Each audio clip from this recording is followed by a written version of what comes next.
মুম্বাইয়ের বলিউড মানেই আলো, গ্ল্যামার, নাম, খ্যাতি আর অর্থ।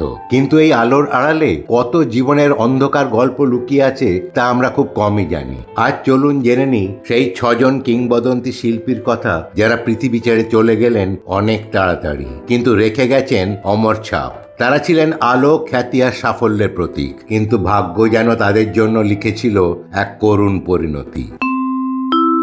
প্রথমে যার কথা বলবো তার নাম দিব্যা ভারতী। মাত্র 19 বছর বেঁচে ছিলেন। তার ফিল্মের ক্যারিয়ারও ছিল মাত্র 3 বছরের, 1990 থেকে 1993, যার মধ্যে 1 বছর তেলেগু ফিল্ম আর 2 বছর হিন্দি সিনেমাতে। কিন্তু তেলেগু বা হিন্দি দুটোতেই তিনি একের পর এক সুপারহিট সিনেমা করে হয়ে উঠেছিলেন এক উজ্জ্বলতম নক্ষত্র। বলিউড জগতে তিনি এমন আলোড়ন তুলে দিয়েছিলেন যে আজও মানুষ তাকে মনে রাখে। এই ছোট্ট ক্যারিয়ারে তিনি একটি তেলেগু ফিল্মফেয়ার অ্যাওয়ার্ড ও হিন্দি ফিল্মফেয়ার অ্যাওয়ার্ডও পান। বিশ্বআত্মা, সোলার, শবনম, দিওয়ানা, একের পর এক সিনেমাতে তার সরলতা ও প্রাণোচ্ছলতা দর্শকদের মন জয় করেছিল। বলা হতো দিব্যা ভারতী কোনো সিনেমা ছুলেই নাকি সেটা সুপারহিট হয়ে যেত।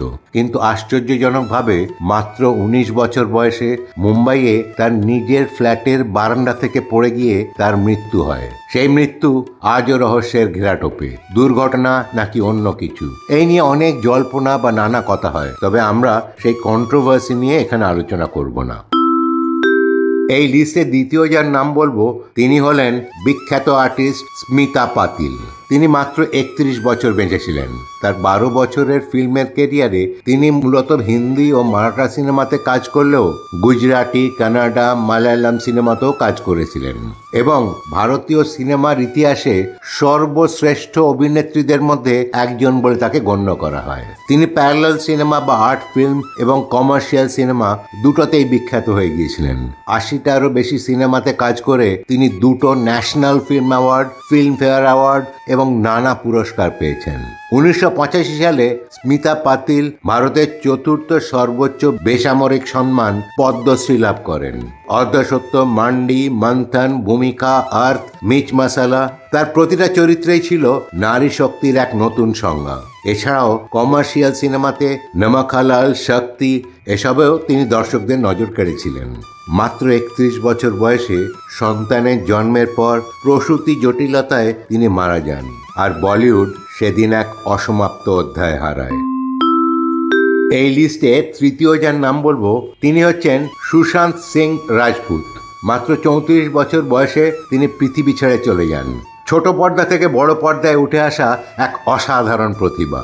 তার মৃত্যুর খবরে মানুষ যেমন শকড হয়ে গিয়েছিল, ঠিক তেমনই হয়েছিল রাগ। কেউ বুঝতেই পারছিল না, বিশ্বাসই করতে পারছিল না যে এমন একটা প্রাণবন্ত, হ্যান্ডসাম, হাসিখুশি মানুষ কি করে নিজের জীবন দিয়ে দিতে পারে। পবিত্র রিস্তা, Kaipoche, ছিচড়ে, MS Dhoni, the untold story, তার প্রতিটি কাজই মানুষের মনের মধ্যে একটা আলাদা জায়গা তৈরি করেছিল। সুশান্তের মৃত্যু ঘটে তার নিজের ফ্ল্যাটে এবং আত্মহত্যা হিসেবে রিপোর্ট হয়। কিন্তু আজও সেই মৃত্যু ঘিরে বিতর্ক, প্রশ্ন আর অগণিত ভক্তের চোখের জল। এই লিস্টে এর পরে যার নাম বলবো তিনি হলেন পারভিন বাবি। আসল নাম পারভিন সুলতানাওয়ালি মোহাম্মদ খানজি বাবি। 1970 এবং 80-র দশকে অন্যতম গ্ল্যামারাস এবং স্বাধীনচেতা অভিনেত্রী এবং বিখ্যাত মডেল ছিলেন পারভিন বাবি। তার সময়ে তিনি ছিলেন হাইয়েস্ট পেড অভিনেত্রীদের মধ্যে একজন। তিনি 70টিরও বেশি সিনেমা করেছিলেন এবং অনেকগুলোই অমিতাভ বচ্চনের বিপরীতে। দিওয়ার, শান, অমর আকবর অ্যান্টনি, নমক হালাল, কালা পাত্থর, তার স্টাইল ও আত্মবিশ্বাস তাকে আলাদা পরিচিতি দেয়। তিনি প্রথম বলিউড স্টার যার ছবি আমেরিকার বিখ্যাত টাইম ম্যাগাজিনের কভার পেজে উঠেছিল। তার শেষ সিনেমা ইরাদা রিলিজ হয় 1991 সালে, আর তারপর কোনো এক অজ্ঞাত কারণে তিনি ফিল্ম ইন্ডাস্ট্রি ছেড়ে চলে যান। জীবনের শেষ দিকে মানসিক অসুস্থতা ও নিঃসঙ্গতা তাকে গ্রাস করে। মুম্বাইয়ে তিনি যে রেসিডেন্সিয়াল সোসাইটিতে থাকতেন, সেখানে লোকেরা দেখে তার দরজার সামনে 3 দিন ধরে খবরের কাগজ আর গ্রসারি পড়ে আছে। তারা পুলিশে খবর দেয় এবং পুলিশ দরজা খুলে তাকে মৃত পায়। পোস্টমর্টম করার পর পুলিশের ধারণা হয় যে তিনি 2 দিন আগেই মারা গিয়েছিলেন। এইভাবেই খুবই দুঃখজনকভাবে শেষ হয় এক গ্ল্যামারাস ক্যারিয়ার। পঞ্চম যার নাম করব তাকে পছন্দ করতো না এমন কোনো দর্শক নেই। তিনি হলেন সঞ্জীব কুমার। আসল নাম হরিহর জেঠলাল জারিওয়ালা। হরিভাই নামেই তিনি সিনেমা জগতে পরিচিত ছিলেন। দর্শকদের মনে তিনি এক আলাদা জায়গা করে নিয়েছিলেন। ওনার বহুমুখী প্রতিভার জন্য উনি এত টাইপের অভিনয় করেছেন যে সিনেমা জগতের খুব কম লোকই তা করেছে। রোমান্টিক ড্রামা থেকে থ্রিলার, কমেডি থেকে সিরিয়াস রোল, সবেতেই তিনি ছিলেন অনন্য। অনেকে বলে তিনি ছিলেন অভিনয়ের বিশ্ববিদ্যালয়। দস্তক, কোশিশ, আঙ্গুর, পতি পত্নী আর वो, আন্ধি, শোলে, ত্রিশূল, নানা ডিফারেন্ট চরিত্রে তিনি নিজেকে ভেঙে গড়েছিলেন আর দর্শকদের কাছে এক আলাদা জগৎ গড়েছিলেন। তিনি হিন্দি ছাড়াও মারাঠি, পাঞ্জাবি, তামিল, তেলেগু, সিন্ধি ফিল্মও করেছেন। সঞ্জীব কুমার দুটো ন্যাশনাল ফিল্ম অ্যাওয়ার্ড পেয়েছিলেন ফর বেস্ট অ্যাক্টর, দস্তক আর কোশিশ সিনেমার জন্য। এছাড়াও তিনি 3টি ফিল্মফেয়ার অ্যাওয়ার্ড পান এবং অসংখ্য পুরস্কারে পুরস্কৃত হন। তিনি পার্সোনাল লাইফে ছিলেন নিঃসঙ্গ। 1975 সালে শোলে রিলিজ হয় এবং 1976 সালে ওনার প্রথমবার হার্ট অ্যাটাক হয়। এরপর আমেরিকা গিয়ে বাইপাস সার্জারি করে সুস্থ হয়ে ওঠেন, কিন্তু ওনার ড্রিঙ্ক করার বদভ্যাস উনি ছাড়তে পারেননি। 6 নভেম্বর 1985 সালে মাত্র 47 বছর বয়সে তার দ্বিতীয়বার ম্যাসিভ হার্ট অ্যাটাক হয় এবং তার মৃত্যু হয়। কিন্তু তিনি আজও যেন রয়ে গেছেন অভিনয়ের এক মানদণ্ড হিসেবে। এই লিস্টে আজকের শেষ বা 6 নম্বরে যার নাম বলবো তিনি হলেন অত্যন্ত প্রতিভাবান অভিনেতা ইরফান খান। আসল নাম সাহেবজাদে ইরফান আলী খান। তিনি শুধু ভারতীয় সিনেমা নয়, ব্রিটিশ এবং আমেরিকান ফিল্মেও কাজ করেছেন।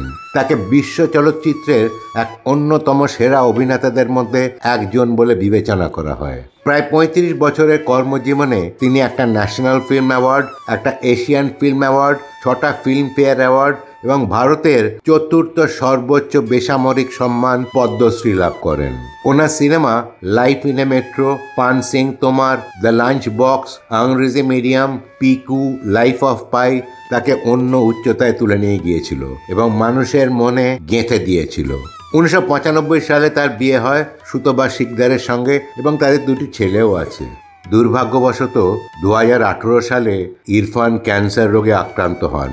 তিনি ইউকেতে গিয়ে প্রায় 1 বছরের ট্রিটমেন্টে ছিলেন। 2019 সালে ভারতে ফেরতও আসেন, কিন্তু 2020 সালের 18 এপ্রিল তিনি কোকিলাবেন ধীরুভাই আম্বানি হসপিটালে ভর্তি হন কিছু কমপ্লিকেশনের জন্য এবং তার পরের দিন অর্থাৎ 19 এপ্রিল মাত্র 53 বছর বয়সে উনি মারা যান। তিনি প্রমাণ করেছিলেন যে অভিনয় মানে অনুভব, খ্যাতি না। এই শিল্পীদের আলো হয়তো নিভে গেছে, কিন্তু স্মৃতি আজও রয়ে গেছে। কারণ সত্যিকারের শিল্পী কখনো মারা যায় না, তারা শুধু সময়ের ওপারে চলে যায়।